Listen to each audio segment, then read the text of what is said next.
Okay, today's video is going to be about the Blackbelly sheep. Just out here checking for moisture in the paddock, and it's very sandy.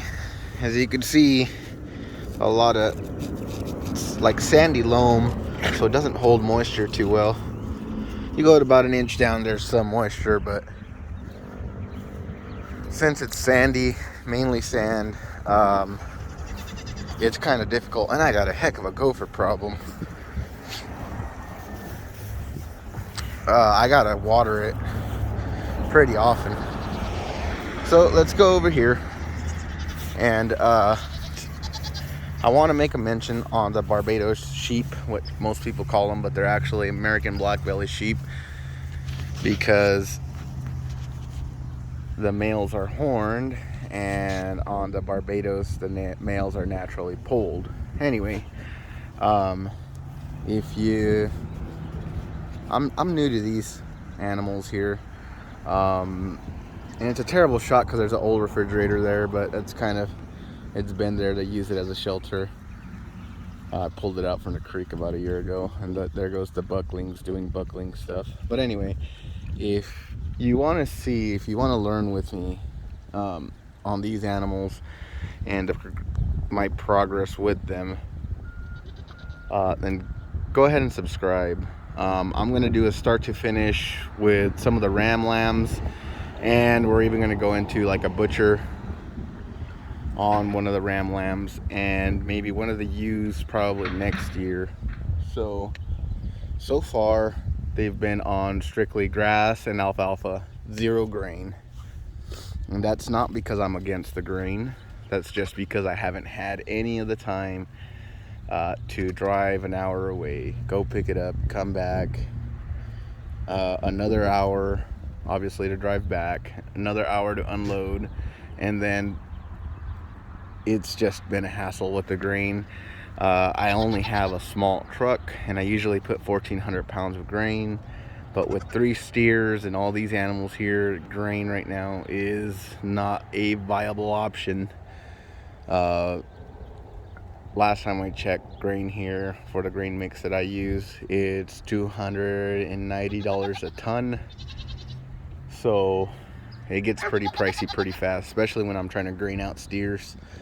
But we're gonna get rid of the steers. The steers was a project I had, and it was great. They make good meat, real tasty. But at the end of the day, I think I'm gonna get more bang for my buck, because out of the lambs here, because I can't have cattle on my property. I had them here for a while. It became an issue. I can't have the cattle on here. Plus all the goats and everything. There's just not enough forage, and I can't have a dedicated pasture to them because it becomes an issue with smell and flies and stuff like that. But when I rotate these guys, no big issue. Anyway, getting a little sidetracked. So the main focus for these sheep is going to be meat. It's going to be strictly meat production and sales. What I mean by sales is next year I'm going to start selling off the ewes and whatever ram lambs I don't have, that I'm not going to keep for my own consumption.